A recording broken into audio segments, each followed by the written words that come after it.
Abantu nabo tuoche Bonny barista mugagga wa ocho batakitegedde tuwewe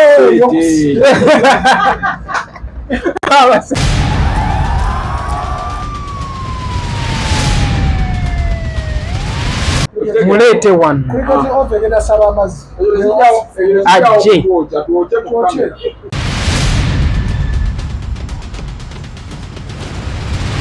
just kati ebintu ebisinga ebiseera ebisinga kibeeranga bwe kityo naye nga tuli naye naye tusazeewo okukola ka freestyle ali ku kamera bamuyita barista wax leero tukoze ne barista wax tulina barista Vegas promoter barista patience director Bonny barista Danielo wano barista abalala baluwa barista Hajati oli ku TV Hajati salamu alaykum barista Hajati salamu alaykum kati mubeera mutabundi mutampita nze manager wawa utidde buzi Noleka jali jangu soko tu mkyala tulaba omwalo wabuze mu Luswahili tuli wano feba Bonny barista coffee and cafe ewa FB Tower Bakul ewa FB Tower Bakul after a hash mukola mulimu kimwe kati gwe manager kati nze manager wa Bonny barista tusomesa abaana tubayigiriza tubayigiriza okola cappuccino black coffee tusomesa ate ne tubafunira bino batabyenywa ki chai bamuyita bino babiyita chai coffee obwedde oli mu kunywa cappuccino cappuccino ate ekirala you have black coffee cappuccino espresso latte English coffee kati jangu African tea ajapo walinyire mwana kampula lero nga tosabye sukali owaye tera mukoko sukali lero kati wadala kito mtanzania n'okola obulango bwa kati Bonny barista ono bamuyita Hajati y'omu ku ba directors Hajati Shamils Hajati tojjayisaawo kalanga ate wano kandikondeko mabega wano kale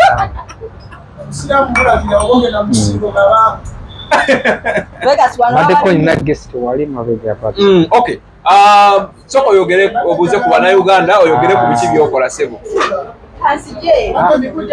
mukolere eno yennyini mama akantu nga Vegas yakakutizza Vegas kakuwadde wano kinyigaawo wama cameraman tu kyoteeka wala nnyo Vegas kyakoze olaba kati kana akali wano tugenda kwogererako abantu babiri nteeke wano kiteeka wansi awo wano like here okay yes tutandise yes nsanze nnyo kuba ku mukutu guno ogwa Big Brother Africa tuli wano owa Bonny barista coffee and cafe amanya gange amatuufu bampita kamanyire Boniface agatali matuufu manya ki bajja kumbuuza ssebo Bonny barista ataddemu akubuuza erinnya lyo ly'eddiini kati amatuufu gonna kamanyire Boniface director Bonny barista coffee and cafe yeah so tuli wano wa Bakuli nga ku bitaala near Hash petrol station ku room 08B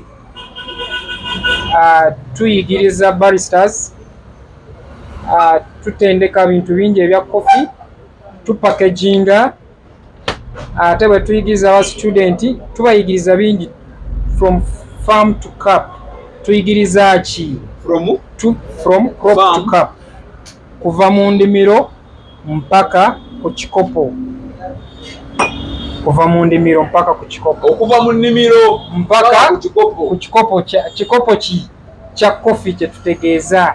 Endimiro yaki? Endimiro ya Coffe. Tumuyigiriza barista yenna. Omuntu yenna bw'aba atandise okuyiga emmwanyi, oyo baba bamuyita barista. Barista, who is a barista? Barista yaani? Otyo awo. Barista ye muntu akola Coffe emabega y'ebbaala, ye omuntu amanye Coffe okuva mu ndimiro mpaka ku kikopo nga kino nga bwe kiri wano. Kati ng'ono barista Bonny amanye emmwanyi kuva mu ndimiro mpaka kuginywa. Kati oyo tumuyita barista. Ate barista aba akola ebika bingi. Akola ebika bingi, varieties of drinks. Tulina coffee, tulina tea. Tulina coffee, tulina tea, tulina juices, tulina smoothies, tulina milkshakes. Oyo yenna aba barista. Naye kyolina omumanya barista alina okuba nga amanye emmwanyi nga bwe tukyogeddeko emabega, from farm to cup. Kati oyo aba barista, that specific his or her job. Alina okuba nga amanye emmwanyi. Yes. Ekirala tajja kukola Coffe yekka. Alina okukola, alina okumakinga juices, smoothies, milkshakes, special juices and many others. Okay. Barista abo tubayigiriza okumala myezi 2 nga bakyayiga. Lwaki tubayigiriza myezi 2? Ate oyinza okuŋŋamba ngu course nga eri short oba eri long. Yes, it can be long. Lino ssomero liyigiriza okukola kakaawa. Yes, okukola kaawa okuva mu nnimiro mpaka ku kikopo. Awo akali process yonna obayigiriza. Weetaaga basomye, weetaaga okutewaava mu kyalo, oba gwe just gw'olina gamba nti nze omala kuva ku university n'olyoka ojja ku Bonny barista. Kati ffe aba Bonny barista ffe tukyasinzeeyo kuyigiriza. Tuyigiriza omuntu nga aba amanyi okusoma n'okuwandiika, ate ng'aba amanyi Oluzungu. Oba omaze university, oba tonaaba gimala, oba nga osomye, oba ng'omanyi okuwandiika, tewatuuka ku university, tewamala senior 4, naye ng'omanyi okuwandiika n'okusoma, awo ojja kuyiga. Tujja kukuyigiriza because guno omulimo gwa mutwe, skillful, nga bw'olabye barista Bonny ng'akola ki? Ng'akola Coffe eno. Naye oba olina okuba nga wasoma, olina okuba wamala senior 4, senior 6, university, oba mpaka olina masters. Owa P7 tajja. Webale nnyo owa P7. Owa P7 naye ajja atya? Amanyi owandiika, amanyi okusoma, because birimu okusoma n'okuwandiika. Kati ati plate ya kugeja ya biliani.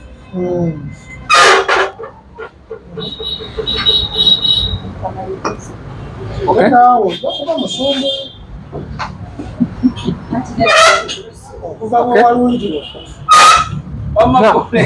Aje yangu wa. Okay. Tusomesa oba maze P7 as long as amanyi owandiika n'okusoma, nga kusoma ki like Bonny barista Coffe and cafe student nga amanyi okusoma, bonna tubayigiriza. Oba bavuddewa tuyigiriza n'abamaze university n'abalina PhD nabo tubayigiriza okukola kaawa. Now bw'oba omaze okusoma ku myezi 2 egyo, abana bawa certificate ku myezi 2. Yes. We are doing a certificate ku myezi 2. We are recognized by DIT. USB, we are well off. Omusolo tusasula netukuwadinga certificate ku myezi 2 gyoba omaze. Now bw'aba amaze okusoma emyezi 2 egyo student, kati oyo aba professional barista, tuba tumuyita barista. Now because myezi ebiri abakutte ku myezi ebiri abakutte but later bw'aba amaze emyezi ebiri asobola okukola more research about coffee. Myezi ebiri tajja mumala because coffee is too weight. Sintino tuba tuyigiriza myezi ebiri tuba tumaliriza. No. Basiberezako ku kagundi ekyo nyina kijagala omubuuza. Kati bino nze mbale manyi oyigiriza baana kukola kaawa wakunywa bukika kyate bino. Yes. Kati bino this is a package in coffee. Tuva kusilinga coffee. We have been packaged the coffee now. Mufunze okola ne coffee yennyini kaawa omukola n'omupaakinga. Webale nnyo tumupaakinga kyova n'olaba olabye nti nno ali packed. Ba student tubayigiriza n'okupaakinga emmwanyi eno. Tugipaakinga mu different packages. Okay. Tuyinaako nga 500 grams osobola kampawo kakali waggulu akalala mpeeri ennene. This one? Yes, that one. So gino gyonna mwanyi giri roasted. Ba student bonna tubayigiriza emmwanyi how to pack. Now eno 250. This is pack. 200 buzito bwako 250 grams. Now we have 500 grams in a half in quarter 250 quarter 500 half then 1 kg kilo zonna tupackaginga. Akamu owaho resero waliteiro bonna osobola obbawa. Bonna tubawa muzeeyi. Okay. Wano wa Bonny Coffe and Cafe. Kati mukulu Bonny barista. Yes, ebo. Abaana abo bajja ne basoma mubayambako bafunira ku mirimu oba mubasomesa busomesa. Yeah, kibuuzo kirungi. Abaana bwe tubanga tumaze basomesa tubayambako yes. One okufuna emirimu because we are well known. Twina experience emyaka 15 abantu batumanyi. Bonny Coffe and Cafe, they know the company. Emirimu tugibafunira wano n'ekirala companies ezirikurutinga abaana bweru abroad nazo Dubai, Kata, Kuwait, Europe. Abantu abo abawano batucontactinga ne tubawaaki baristas nga bagenda nga bakola gino gyennyini guno gwennyini gwe basomerera skillful eya barista gye bakola. Emirimu tegisobola kubula because recruiting company ziringa bibiri. Kati recruiting company ezo zibeera n'emirimu abroad, Asia, Gulf countries. Kati batucontactinga ne tubawa abaana wano ne baba interviewinga then ne babawa emirimu. And another thing, ne locally emirimu girabika tubafunira n'emirimu ne bakola locally. Hotels zitucontactinga ne tubawa ba student which we call baristas, female and male, ababa qualified okukola coffee. Now kato yaba barista. So eno skillful nungi nnyo. Bw'oba omaze senior 4, senior 6 university. Weewala abafere leka nkwanjuli Ham Connect UG ye company egenda okufunira omulimu ebweru w'eggwanga. Tulina emirimu egy'abawala n'abalenzi mu mawanga nga Iraq, Saudi Arabia, Iran, Bahrain, Kata n'amawanga amalala mangi. Wano ku Ham Connect UG tutunda n'okugula emmotoka ssaako ne airport taxi. Gwe omwana ow'obuwala olina passport oba tolina, jangu ku ofiisi zaffe. Ham Connect UG emirimu gy'abalenzi nagyo tugirina nga ba security guards, ba cleaner, ba housekeeper. Gwe ayagala okumanya ebisingawo tusange ku FB Tower Building ewa Bakule room number C03 oba tukubire ku namba z'essimu zino noti 757936 ne noti 75515593 Ffe aba Ham Connect UG tutuukiriza ekirooto kyo. Yuna PhD or yuna masters, also you need to learn coffee. Now coffee is the way. Buli muntu yenna ayina okuyiga emmwanyi. Yes. Kakati abatulaba nawe namba yo ey'essimu tebagenda okukufa. Yes. Obuntu buno kati nnyo buno omuntu okola delivery oba omuntu ayagala alina kujja wabba kuliko fitting wa buildings. Okola okukubira essimu n'omuntu ali ya package z'ayagala. Yes, very good. Kati olaba packaging zino. Tuva packaging emmwanyi. Wakame asayisa kati nyawo. Eyo yonna tugitwala ssaawa zino. Eyo n'emmwanyi. It is going to be delivered. But what the order already. Muganda wange Vegas kamulemeddewo. Komanyi mbone kyamukoze. Eno n'emmwanyi gidelivering. Eno order yazze leero ne tusiringa order. Kati emmwanyi eno nga bwe tupaakinga ne powder. These are beans, seeds, but roasted. Kati tupaakinga ne powder nayo. Tulina grind eno gy'owulira bwoti esa. Kati bwesa gwe client oyinza okuŋŋamba Bonny njagalayo 250 ng'ali grounded powder. Omuwadde ku buli kimu alidde ku mpogola. Ne tumurostingira, it's already roasted, ne tumugriningira powder into form powder. Okay. Ekyo nakyo tukikola. Omuntu asobola okubaleetera empeke mmwe ne mumusiikira ne mumukubira n'afuna pawuda. Empeke tuba tuziina, ffe tulina emmwanyi. Tosobola tuleetera mpeke. Ate ffe Coffe ffe tumusoosinga. Kati ye gwe ojja kugamba njagala Coffe owa pawuda. Saagala ki? Saagala Coffe ow'empeke.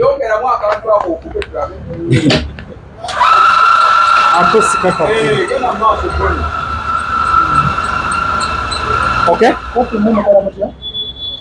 Coffe bw'oba ordarinze, first of all, these are seeds, roasted coffee. Kati kwe client ojja kuŋŋamba Bonny Barista njagala Coffe wange ono nga wa powder. Then nemukubira, this is called grinder. It's grounded, it's grind the coffee.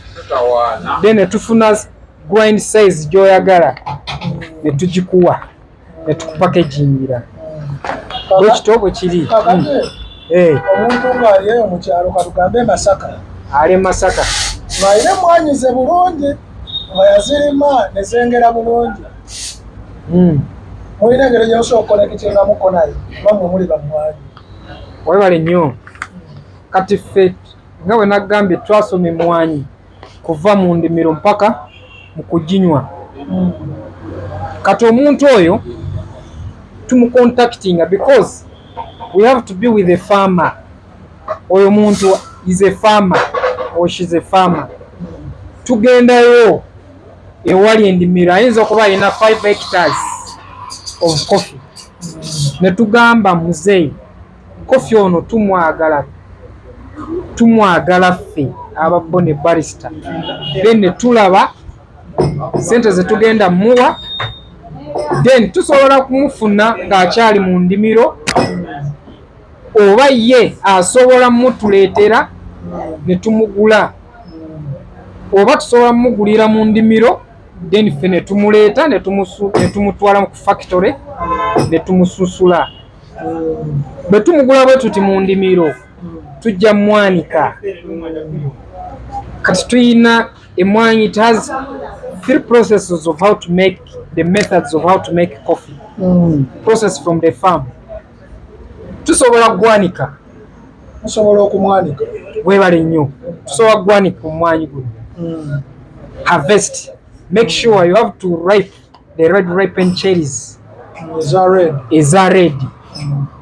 Ne tusobola gwanika naye tosobola kwanika mwanyi guno nga tonagusootinga, tonagyamu ebitengedde, ojjamu ebikoola bibiri kimu kyonna, ne tukola beedi. Ne tukola ki? Ne tugwanika emuzaanikanga ku matundubaale oba ne tukola ne bed ey'ekitandaalo. That's what we call rice bed. Now ekirala tusobola omwanyi guno okugususula. This is another process called washed. Okugujjako ekikuta. Bwe tuba tugunoze bwe tuti tugutwala mu kyuma. Tugutwala mu kyuma ne tugwoza ne tukufloatinga ne tugwoza bulungi ne tujjamu ebibi ebitengedde ne tukuteeka mu mazzi mu drum. Eri floated, the sink one is good, the float one is bad. Ne tugujjako ne tugwoza bulungi ne tukuteeka mu kyuma, what we call hull.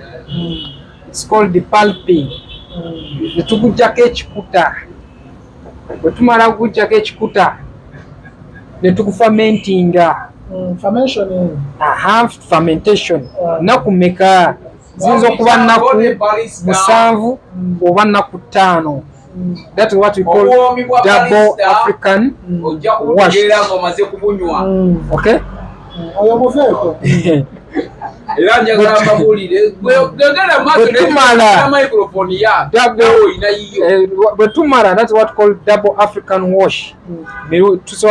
Soaking mirundi 7 days soaked. After 7 days we remove them. Kati nkyakuleetera kamaleyo ka process kano kati bwe tuba tuguggyemu ne tugwoza kati ne tugwanika. Kati tuba tuguggyeko ekikuta kati nayo process nayo tugikola emmwanyi. Kati waliwo gwa honey process. Nayo process weeri waliwo semi. 4 methods of processing coffee.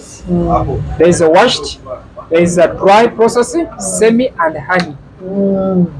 Now, for example, twina sebo ebintu by'otulaga tunawagira nnyo. Yes. Babaristas bangambye mukachayika buzotulo kituufu. Eyo tebagita chai. Chai ni majani. Eyo bagita coffee. Coffee abuzo otulo. Ate n'otuwa ebikopo ebingi bwe naye coffee amalamu essaawa 4. Amalamu essaawa 4 akyali ki mu mubiri gwo. nze sirwalwa 2 okwebaka. Ate n'ekirala agenda kugwamu mangu. Kasita tulina amazzi. Amazzi gaffe galiwa tulina nga tunywa wamu. Kyembadde mbuuza. Sokoleta ate buno buki gali. Bwakulya nabwo. Ne buno bwakulya. Ogwo muzabbiibu. Zino tins container where we put muzabbibu awanyambi. Tuteremu amazzi barista. Abasajja banywedde nnyo emmwanyi wano. Kyova n'olaba bw'oba ng'onywedde kofi. Sente go wazituwadde bo tebanatuwa ku ssente. Batunoonya. Kakati waliwo atulaba nga weeyo kayunga ayagala kuyingira kulima mwanyi oba nga walina kaseke oba masuuliite. Emmwanyi agiraba ayagala tandika girima. Omuwa magezi ki? Kuba mmwe n'owa kamera naye awulira akooye. Kati ali ekayunga ne masuuliita wayogedde ng'atulaba ssaawa zino ayagala tandika kulima mmwanyi. Weebale nnyo nga tagina idea yonna. Kati oyo asooka first of all emmwanyi eno twagisomerawa. So muwe ennamba y'essimu akube. Ennamba yange 0703 again 074365 eya MTN 0784112721. Nakase kosobola obitwalayo. Ennamba nakyo kisoboka. 0703 yes 07 yes 43 yes 65. ne website nayo. Website tusooka tufokasinga nnyo ku simu, ku namba z'essimu. Abatulaba wano akukubira straight nti kyonna ky'oyagala okubuuza ku mmwanyi, omukulu ono mwanakone mukubira essimu akunnyonnyola akulagirire waali ojje, oba bw'otuuka ebbakuli ku bitaala ng'okuba ennamba eyo byakusomedde ng'ojja ng'akubuulira ekirungi ky'alina tasomesa busomesa babalista mu bukapu akikolera ddala okuviira mu nnimiro paka ku babalista asobola okuyigiriza we balina emmwanyi asobola okubuulira emigaso gy'emmwanyi asobola bingi n'okugisiika roasting. So that's what we call from farm to cup. Kati byonna biri awo. Omulimu gwe gwakulima bulimi omuntu bw'alima ebisigadde muvaamu omugaso. Kati tolaba omulimi oyo ayinza kuba tamanyi okukozesa eno mashini nga tamanyi brewinga coffee eno omulimi. Omusajja alina ezitandaba kukola ki? Kati zino tuzisomesezaako olaba ba student zine mwani. Kati this one is called Arabica natural in Arabica. And no, this one is called also Arabica washed. Yena washed, natural. Kati guno bagwanika bwanisi. Guno ne tugwoza. Nga bwe nagambe methods process of how to make coffee. To process from the farm. Ogwanika. Oyagala kwanika? Oyagala gwoze?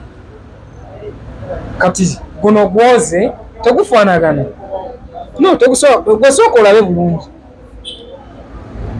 Guno mwoze, guno mwanike. Yes. Namwe basomere namba esi. Enamba yange is 0703 again 074365.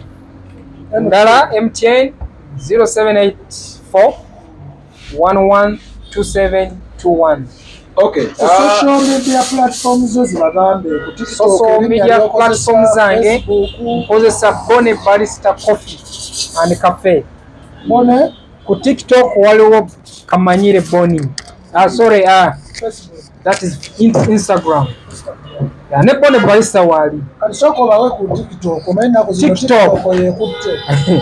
TikTok awandike muki. TikTok wandika mu Bonny Barista Coffee and Cafe. Awo nfuna bulungi nnyo. Likinga, follow, ogenda kulaba byonna bye tukola. Bonny Barista Coffee and Cafe, fuel for the day.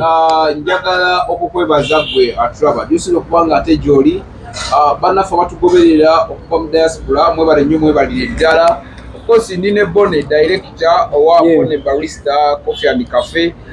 Jukira nti abasajja bano basangibwa wa Babuli Oyima Road bwe wakava ku bitala ngolinga agene nankulabye waliwo ekizimbe kiri awo nga wakayita ku hospital station bakita FB Tower building bali ku second floor. Osobola okubasanga awo nosobola kubanga ate ekintu ekikwasaganya bulungi nnyo webale nnyo bale ddala gyosobola kubanga totulaba ssebo n'ennyabo tugoberera genda mu comment section.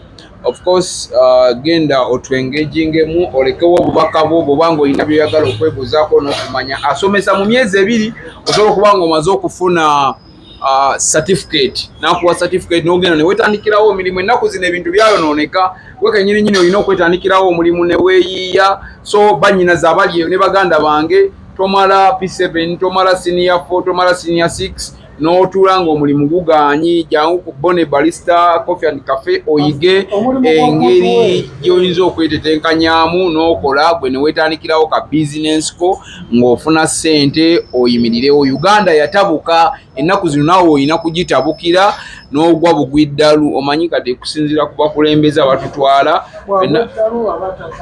ffenna bannayuganda anti kati abakulembeze nabeera bwe batyo. Ffenna bannayuganda twakola ki?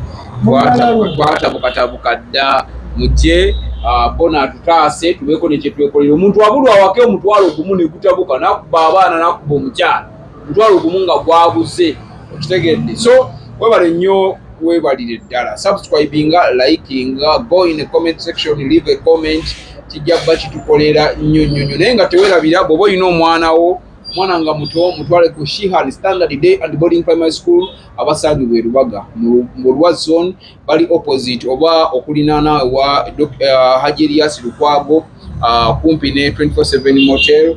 Bano nno balina ekisulo ne day section basomesa bamikisinga abawala n'abalenzi ate nga bagaba ne bursaries. School fees zakubula yangu bakuwe bursary omwana asome. Gwe omuzadde eyeetaze essomero erigenda okubangulira omwana wo nga muyiiya mukozi ate ayite ne first grade katukwanjulire Shehan Standard Day and Boarding Primary School abagenda okuteeka ebyensoma by'omwana wo ku mutendera ogusingira ddala. Empisa, eddiini, ebyemizannyo n'obuyiiya bwonna tubikulembereza ddala ng'ate ebyokulya n'ebyensula bya mulembe ddala. Tulina n'entambula eri abayizi abaviira ewala. Gwe ate omuzadde eyandiyagadde omwana wo okuyita ne first grade totunula obulala wonna. Okwewandiisa kugendera ddala Maaso okuva ku nnassale paka ku kibiina ekyomusanvu. Day ne boarding ng'ate n'ebisale birungi ate bisobokera ddala. Jjukira nti requirements zonna omwana wo azisanga ku ssomero. Tusangibwa Lubaga mu Bulwa Zone okuliraana 24/7 motel. Gwe ayagala okumanya ebisingawo tukubire ku nooti 773 73 359 ne nooti 757 nooti 6 26 96. Shehan Standard Primary School. We invest in education. Banafa bahamu connect beboka batwala abantu ebweru mu Uganda abesigika bove wa Bonny barista nge Uganda kiganyi genda mu hamu connect wango boyina omulimu gw'olina mu mutwe nga ogenda kukola ebintu ebyenjawulo ogenda kutandika wetandikire ogenda tuka Dubai ogenda tuka Take Oman Kata osobola kubanga bagamba bugambi omulimu gwo olw'ensonga Bonny aba yakuyigiriza kubanga emirimu egisinga okubeera e Bulaaya yegine njokola buno ku Coffe okola mu gumi ezo noteka bugundi owo sina Bulaaya wo ne wana e Kampala juzi bali effort nga ono chai yatambula wake bameta Coffe Coffe yatambula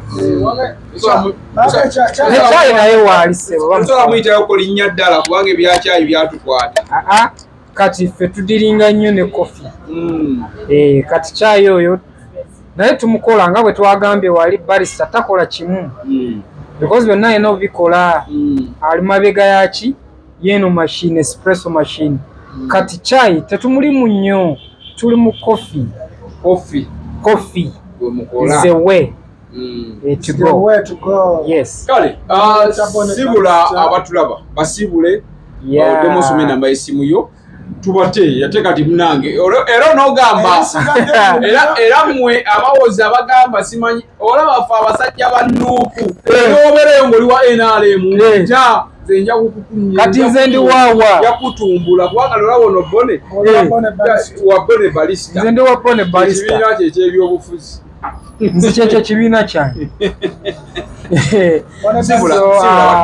era nsanyuse nnyo mwebale nnyo okunnyaniriza wano ku mukutu gwa Big Brother Africa. Naye webale tukyaza. Webale ddala. Tere mbakyaza. Obadde otusse chai. Mbaze mbase Coffe abatta wa. Omuntu olina kunywa akantu kamu nga kamalala kali awo tunywedde butaano. Zende papa mulana. Banywedde butaano. Kana akantu bw'okanywa mbute weebaka. Naye Coffe akumalamu essaawa 4 mu mubiri. N'aba akyakola. Kati essaawa 4 zijja kubanga bwe ziwera bwe zigwawo. Kana akola. Tulina amazzi gagano. Balira osoko omuli. So kankongereko n'amazzi. Kayamba ku bintu by'abakyala. Coffe yayamba because tulina wano we tusobola era okanywa bwoti ofunamuko ku maanyi okola emirimu okola ki oyinza kuba nga osindika kigaali ng'okisindikira ddala oyinza kuba oli kompyuta ng'oli oyagala kwebaka n'onywako kakufiga nga bw'okanywa bwoti tojja kwebaka akugaba maanyi kati bw'onywa Coffe eno maanyi mangi wonna wonna wokwata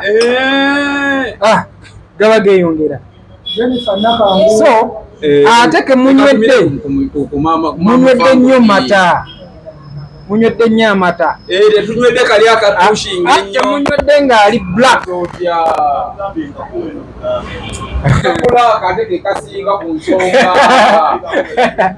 nakano ssebo nako kajja kukolera kyeŋŋanyi kwe kunyongera tunyongera kyayi So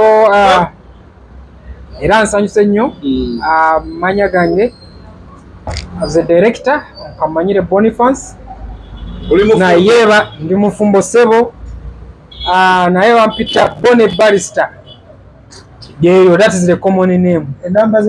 Enamba zange 0703 again 074365 again 0784 1127. Tumira mukyala wange n'abaana bange bonna.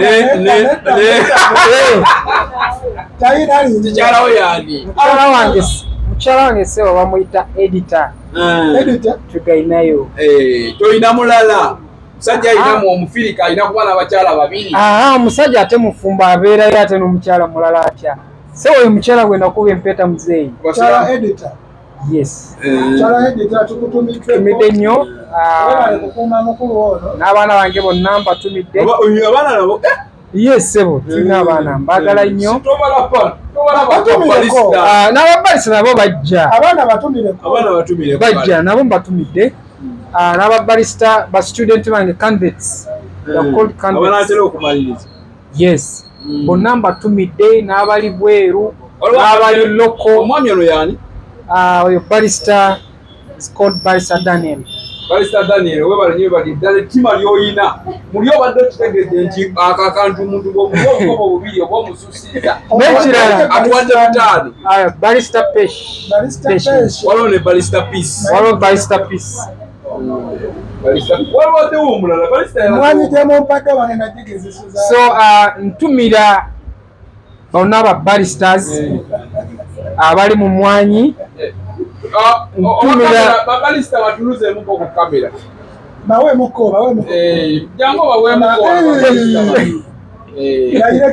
Abo babalista abo oli yabadde atuwadde ekyayi omungi. Coffe omungi.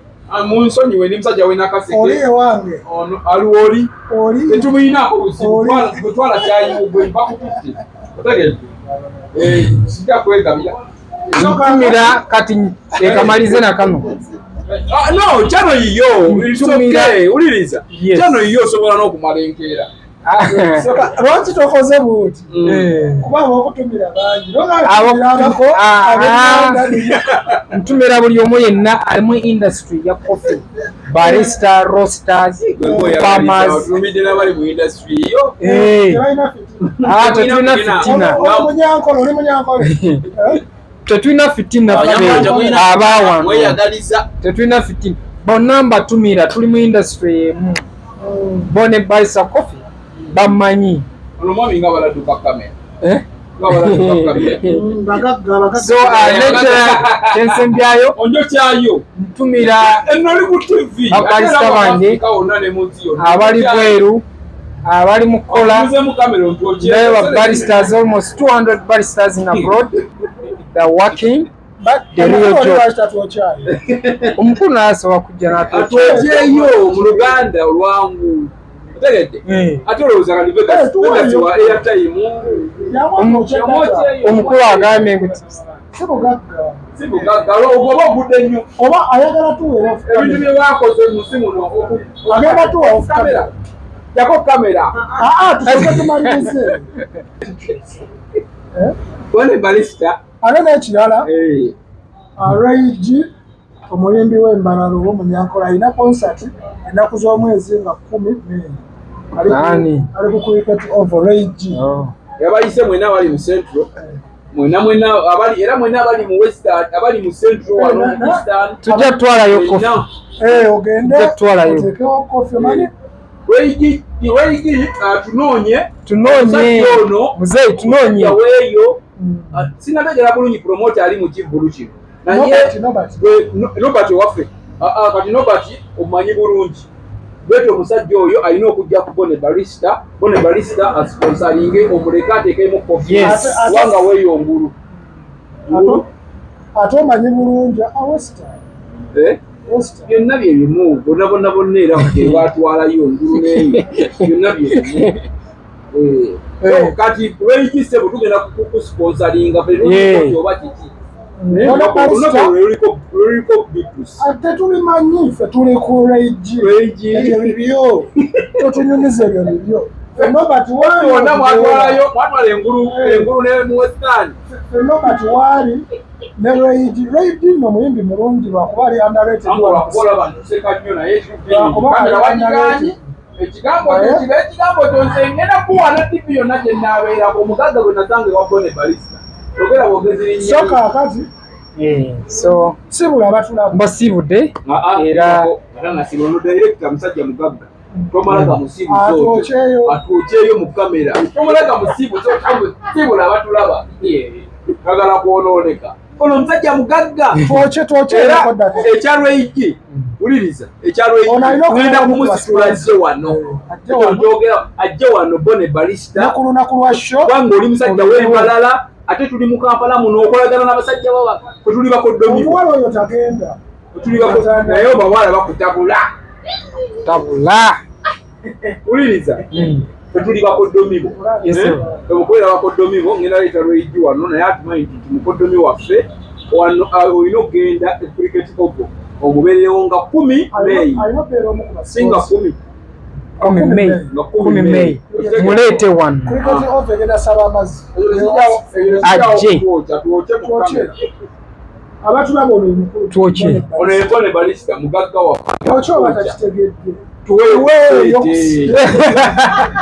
Bonny Balista Coffee and Cafe Limited yeva abakutte akati mu kukola okupaakinga n'okusomesa enkola ya kaawa. Tukola kaawa mu bika eby'enjawulo omuli espresso, cappuccino, black coffee ne latte. Tutendeka ate era ne tugaba ne certificate eri abayizi ababa bakuguze mu kukola kaawa mu bika nga V60 coffee, Chemex coffee, Aeropress coffee, Siphon coffee, cold brew drip tower coffee. Tusangibwa Kampala wa Bakuli ku FB Towers building omwaliro ogusooka room number B04 okuliraana amafuta ga Haas. Okumanya ebisingawo 0703 07 43 65 ne 0784 11 27 21 oba tukyalireko ku website yaffe ku www.bonnybalista.com. Bonny Balista Coffee, fuel for the day.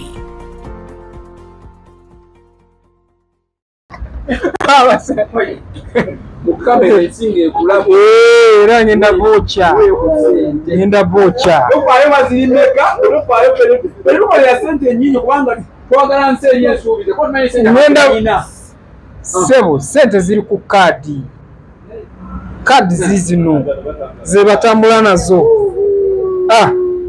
kale kiwettefe tukwesiga kati sente ziri awo ku kaadi tebatambula na sente. Omukulu ye Bonny Balista mbadde Vegas promoter n'omukulu Big Bro Jamal tujja kuddamu nate owenakaseke ani akujjeeyo nakaseke gye banzaala nti zino teka Kampala nzine Kampala ndi kukyeyo ate nga ekyama ogenda kwesimawo ku bwaki minaga inshallah ekiko kyonna kyenzikirako munzikirize bagambe tobuzaabuza ogenda kujja kuki njagala bubaka bwa nakaseke gwe nakaseke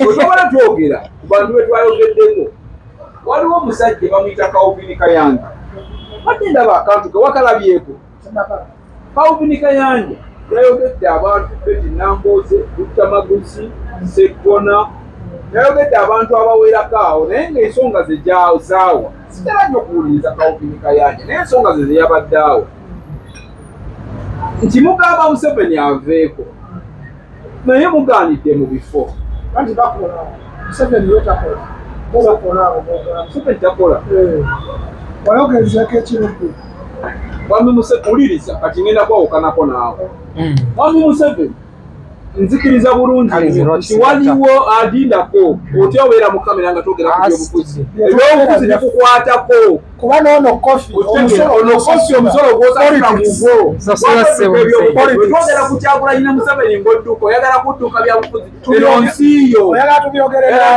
naani oli munabyabufuzi kuwena ensi yo totutabula okitegedde Mwami Museveni okubeera nga ali mu ntebe eri waggulu gwe bw'ogamba mutakola Mwami Museveni alina bamafiya abaagala okusuula gavumenti ye bamafiya abo be bamuletera okuba ng'afuuse ekyolererwa nga takyakola kintu kirungi mu nsi muno naye nga bambi asobola n'okubeera eyo mwana wattu nga drone zino ziwamba bannayuganda ebimu nga tabitegeera ensi yafuuka yatugabane omuntu wakwatako bwati ye ng'afuga akatundu ke ng'agamba oyo yatwalawo asobola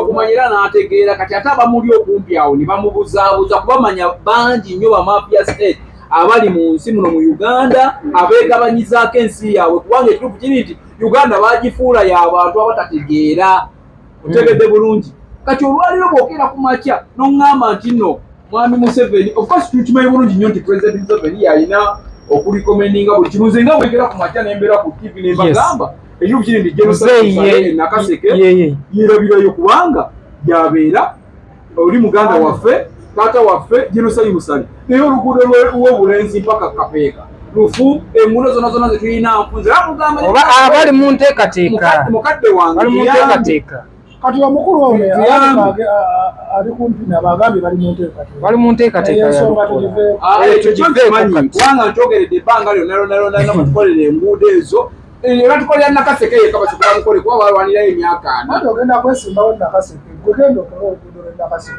ate nze nange nsasula omusolo nange njagala esente ezikola oluguudo oyagala kufuka gravity ensoko ezikola oluguudo ez'eddwaliro eziteeka amalagala mu ddwaliro sinze si muntu wa bulijjo ono bona omusole gwasasula gwe gulina okukola Nakaseke n'ekiruddu tegulina kuba nti gwakalyesuubula ekisoboka ekyo okitegeera kubanga nsasula omusolo ku airtime nsasula kuwono ku Coffe gwenguze ansasula omugaati nsasula sabbuuni nsasula Coffe atuwadde muwe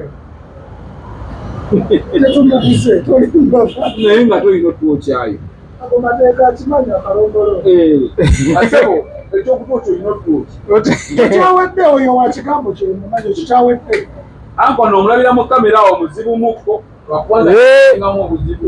kati nabokyezza Coffe akola mulimu ki omwami olwo tumulange akola mulimu ki naye waabino bebagagga tulizemu ku kamera togenda tuulawo anko togenda tuulawo siibula batulaba oba siibudde osinza otutabula oleta wanene emboozi ya mwami Museveni ensi tugikwase Kyagulanyi President abe President kiggwe naye tetuka 2026 olaba oti awo vumbeera okola ki okugikwasa mwami Kyagulanyi olabe otya mwami Bonny owaayi katusabe Katonda tulabe oyagala tusabira sana akumata kumira mpeera Ssaabasajja Kabaka wa Buganda awangale.